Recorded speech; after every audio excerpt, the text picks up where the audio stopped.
ஏற்கனவே பார்த்தீங்கன்னா கிட்னி விஷயத்தில் கிட்னி திருட்டிலையும் சொல்லியிருக்காங்க. ஆம்ஸ்ட்ராங் கொலை வழக்கிலும் மாதிரி விஷயம் பேசப்பட்டிருக்கு.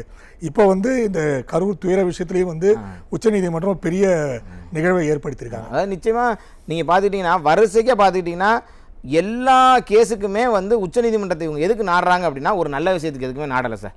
ஒரு குற்றவாளிக்கு நான் தண்டனை வாங்கி தந்துடணும்னு நாடுனா நம்ம வந்து இதை வரவேற்கலாம் சார். இவங்க எதுக்கெல்லாம் வரவேற்கிறாங்க பாருங்கள். கரூரில் வந்து நடந்த 41 கொலைகளுக்கு வந்து உச்சநீதிமன்றம் போய் சிபிஐ என்கொயரி வேணாம் அப்படிங்கிறதுக்கு உச்சநீதிமன்றம் போகிறாங்க. அதே மாதிரி பார்த்துக்கிட்டிங்கன்னா ஆம்ஸ்ட்ராங் கொலை வழக்குக்கு அது மேலே நமக்கு சந்தேகம், மக்களுக்கே சந்தேகம் யார் பேருக்குன்னா செல்வ பிறந்தகை மேலேயும் மக்களுக்கு சந்தேகம் இருக்குது, அமைச்சர் சேகர்பாபு மேலேயும் சந்தேகம் இருக்குது. இது வந்து மக்களுக்கான சந்தேகம். இந்த சந்தேகத்தை தீர்க்கணும் அப்படிங்கிற சிபிஐ என்கொயரி கேட்குறாங்க.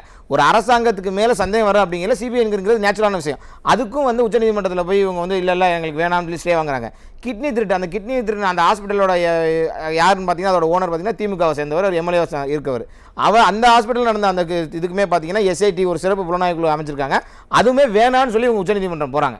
இதெல்லாம் பார்த்துக்கிட்டீங்க அப்படின்னா தொடர்ச்சியாக வந்து உச்சநீதிமன்றம் வந்து திமுக அரசாங்கத்தை கொட்டி தலையில் கொட்டி இல்லை இதெல்லாம் வந்து சிபிஐ விசாரிக்கலாம், இதுக்கான முழு இது இருக்குது அப்படின்னு சொல்லி இன்றைக்கி ஒரு தீர்ப்பு கொடுத்துருக்குங்கிறது வந்து திமுக அரசாங்கத்துக்கு மிகப்பெரிய அசிங்கம், தமிழக மக்களுக்கு மிகப்பெரிய வெற்றி.